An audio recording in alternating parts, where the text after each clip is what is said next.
Asalamu alaykum. Wa alaykum salaam wa rahmatullahi wa barakatuh. Karibuni. Asante sana Sheikh. Basi maswali yetu ndio hayo Sheikh. Watu wanataka kujua, ulizungumzia japo kwa ufupi uligusia tu. Sasa watu wanataka kujua kwa upana, kwa nini watu wengi wana maumbile mafupi upande wa wazee, upande wa vijana, ama tuseme upande wa wanaume maumbile yao yanakuwa madogo mafupi. Hili linatokana na nini Sheikh? Inshallah ni swali zuri, sana, na ni swali ambalo baadhi ya watu linawasumbua. Maumbile kwa haraka Mtume sallallahu alaihi wasallam amezungumzia maumbile ya wanaume yamegawanyika katika sehemu tatu. Kuna umbile la kwanza kabisa ambalo ni kubwa, ni umbile la tembo. Hao wanaume wana maumbile makubwa zaidi. Lakini umbile la kati mido ni umbile la farasi. Hawa maumbile yao si makubwa kama ya tembo. Alafu kuna umbile la kondoo ambalo ni umbile dogo sana.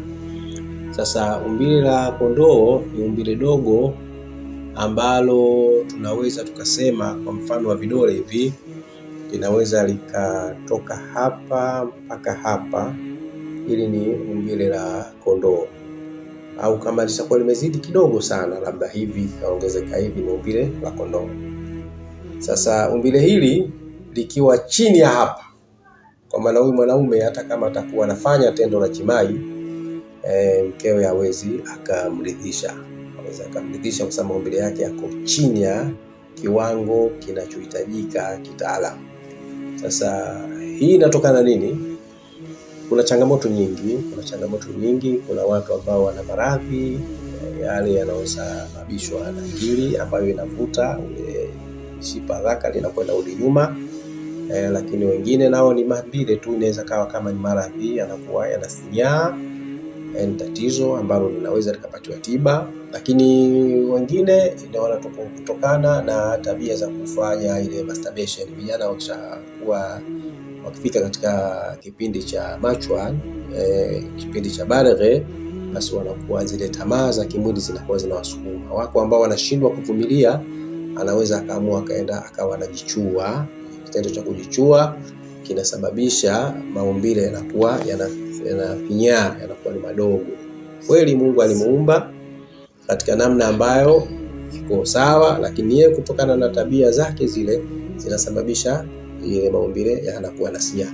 Kwa hizi ni baadhi ya sababu ambazo zinaweza zikamfanya mwanaume maumbile yake yakafinyaa. Hii kesi iliwahi kunifikia hapa, tena bahati nzuri ilikuwa nimetembelewa na marafiki zangu wawili wa kijini. Walikuja, tulikuwa na hapa ofisini. Alafu nikawa na mteja mmoja alikuja, alikuwa na kesi zake nyingine mbalimbali.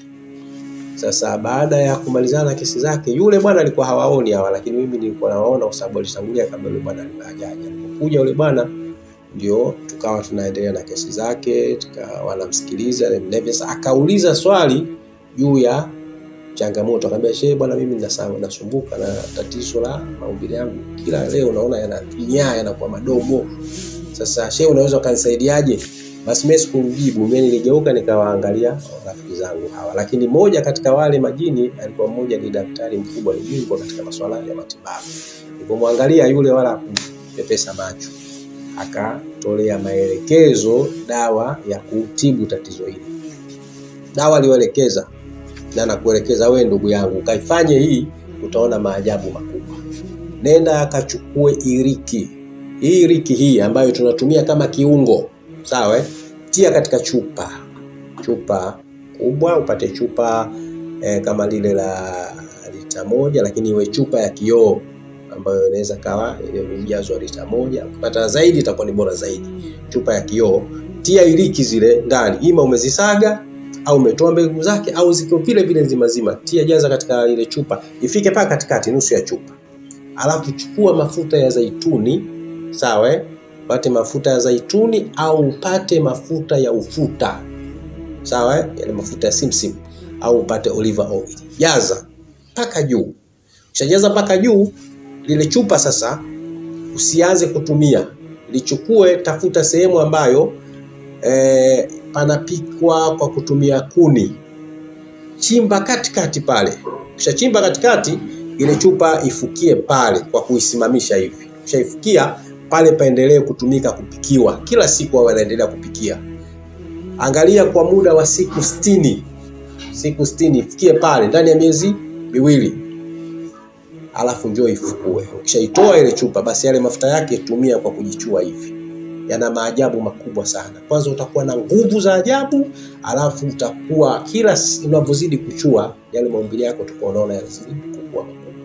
Sawa, mpaka ukiona umefika katika kiwango kinachostahili basi utaacha uendelee kutumia. Lakini kama utakosa sehemu ya kuchimba ambapo watu wanakuwa wanapikia, basi nenda katafute sehemu ya jalala ambalo la muda mrefu sana. Ukifika pale jalalani chimba ile chupa ingie kama urefu wa mkono kwenda chini.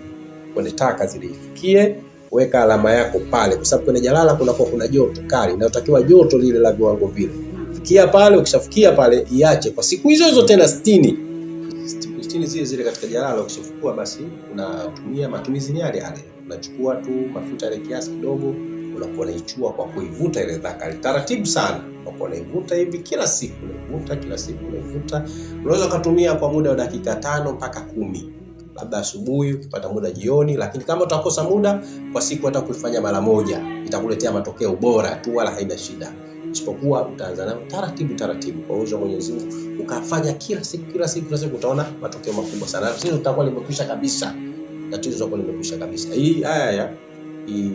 Haya mafuta utakayotumia. Kwa sababu ni dawa wameelekeza madaktari wa kijini, wao ni mabingwa katika masuala ya tiba. Kwa hiyo hii ni dawa ambayo inakupa zawadi kubwa katika zawadi kubwa ambazo nilizowahi kutoa, basi moja katika zawadi kubwa sana. Uchukua hiyo kwa uwezo wa Mwenyezi Mungu itakusaidia inshallah. Asante sana Sheikh. Wapenzi watazamaji, naona mmemsikiliza sana Sheikh. Hapa nilimfuata tena kutokana na comment zenu nyie mashabiki ama watazamaji wangu pendwa. Kwani mlishasema sana nimfuate Sheikh nimuulize tena kuhusu swala zima la mwanaume kuwa na uume mdogo. Na hivyo nimemfuata na Sheikh alielezea na katoa na tiba, ila kama ilivyo ada kuna wengine sisi tunapenda sana vitonga. Masuala ya kutengeneza dawa tunashindwa, tunamuombaga Sheikh atupe msaada. Basi tutamuomba tena leo kwa mara nyingine Sheikh Chief Kulunge atuelekeze namna gani atatusaidia sisi tuliokuwa mikoani ambao tuwezi kuitengeneza hii dawa aliyotoa maelekezo, apate kutengenezea na hiyo vipi itatufikia. Sheikh, tunaomba msaada wako kwa hili, kwani watu wengine wanashindwa kutengeneza. Kwani hata comment pia zilikuwa zinasema hivyo. Wengine wanakuambia kutengeneza kwao ni ngumu.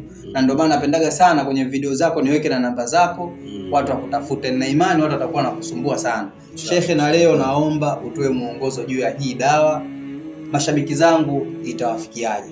Inshallah, namna rahisi ni kufanya mawasiliano nao kwamba utatumia simu 0711611191. Hii namba iko WhatsApp. Ukipiga wakati wowote utanipata kupitia WhatsApp. Hata kama uko nje nchi, kwa namba hiyo utapata. Lakini kwa wale ambao wako Dar es Salaam, basi wanaweza kufika ofisini kwetu hapa Mwembe Chai, jirani na ofisi ya Rareo. Jirani sana, inshallah kufika hapa inakuwa rahisi kuweza kupata matibabu haya inshallah. Kwa uwezo wa Mwenyezi Mungu, Mungu awafikishe sana inshallah. Asante sana Sheikh. Mungu akupe maisha marefu, kwani Sheikh unasaidia wengi sana. Sote kwa pamoja. Comment zako, hongera zako tunaziona.